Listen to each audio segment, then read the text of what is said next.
we want everybody in the town to be healthy. So we're going to hear from Dr. Nunziato and Mmr Ritacco from White Plains Hospital, and they're going to make a presentation about vaccination awareness.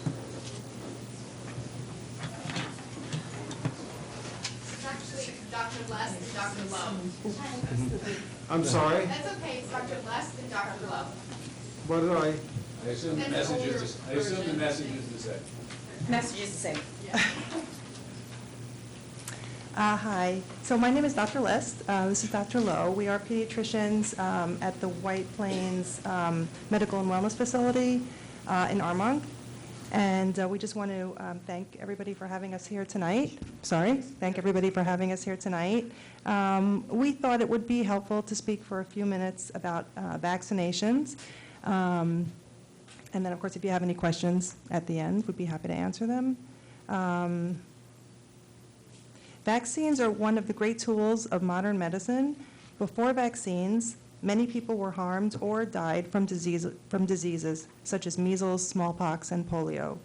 So we want to review the importance of vaccines, discuss some myths about vaccines, and then we have some material outside on the way out that shows the basic scheduling for how vaccines are given. As many of you may know, there has been a large outbreak of measles across the country for the past few years. And some might know measles as maybe simply a fever or rash, but it can also cause some major complications such as pneumonia, brain injury, and even sometimes be fatal. And it was actually declared to be eliminated in the United States back in the year 2000. So the fact that we're seeing a resurgence now is very concerning. And one of the ways measles and other diseases reemerge is that they are brought over from other countries when people travel. However, another way is when families choose not to vaccinate their children. In fact, a few years back, there was actually even an outbreak of whooping cough. And while not necessarily worrisome for an adult who might just have a bothersome cough, it is very dangerous and can be deadly for babies and young infants. So two ways to gain protection from illness are, first is active immunity, and another way is herd immunity.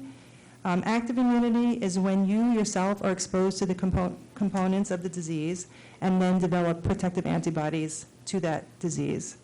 While one can gain active immunity by actually getting the disease, this is not the safest way, as there are complications that come with the illness itself. The safest way is to get vaccinated. The other type of protection is called herd immunity.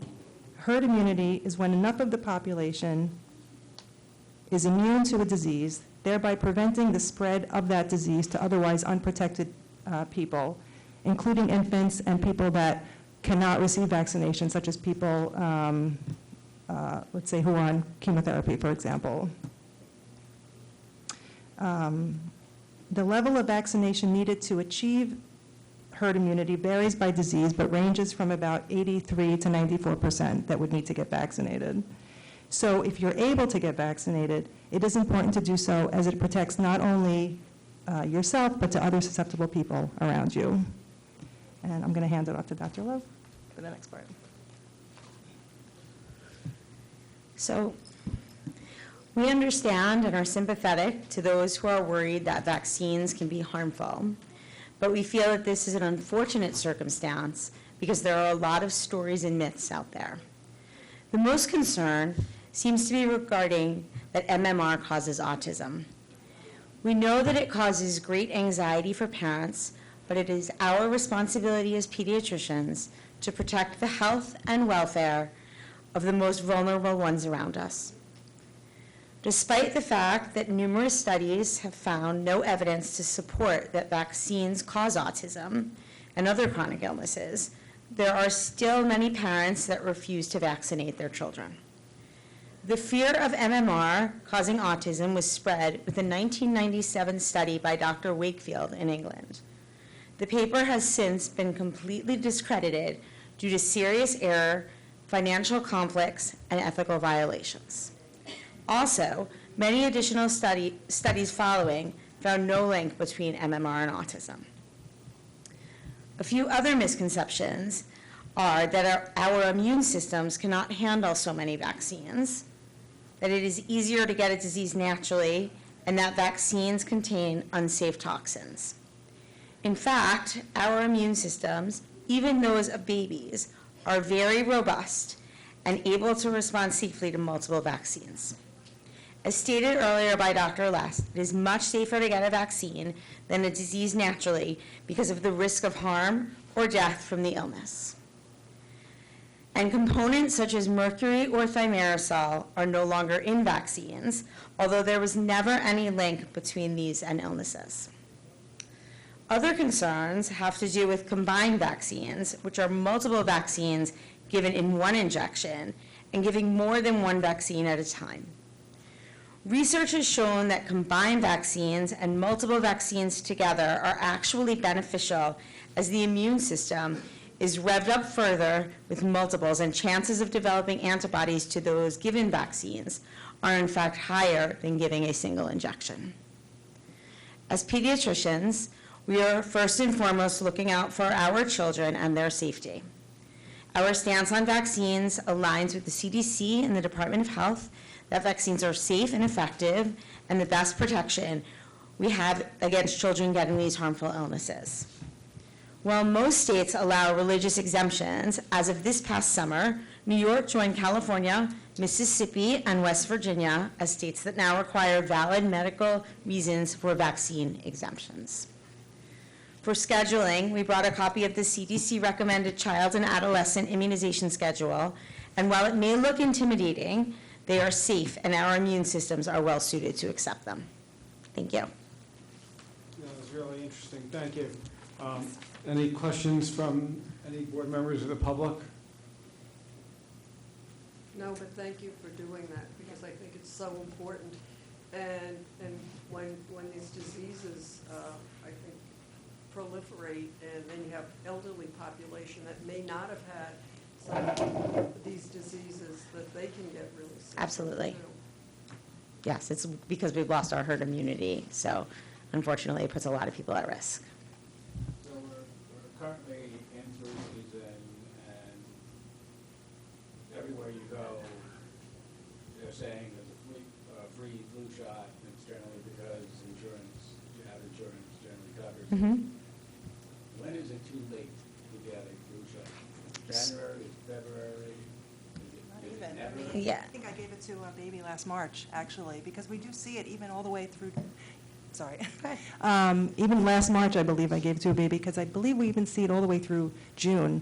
The first cases we were seeing in our office, I think, was probably first week of September, although I think some cases were even late August, I think, in other places, but definitely first week of September, and we definitely see cases even through June.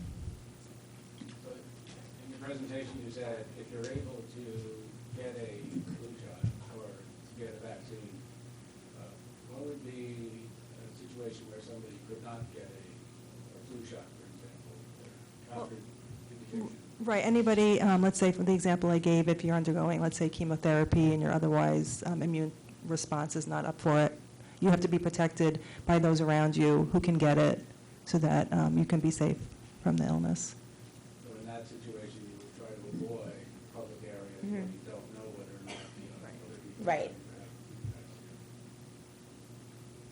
have Are there different types of flu shots, like if somebody's older or younger? Are there different doses?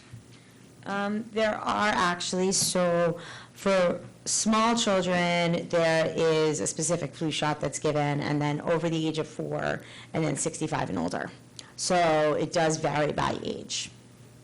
And some local pharmacies will give them to children, a lot won't, and refer you either to flu clinics, Department of Health clinics, or to their pediatrician.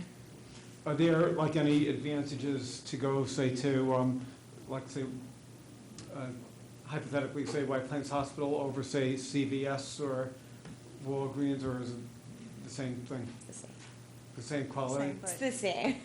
I don't know, we have some nice experience though, so it's probably good to come maybe see us if you like. Terrific. Well, thank you very much. I'm going to also create a YouTube video about this, and then we'll circulate this information. I also want to thank White Plains Hospital for the community outreach. This is just one of many outreach initiatives that the hospital takes, trying to make sure that people are healthier. Thank you. Thank you. Thank you. Thank you. Thank you.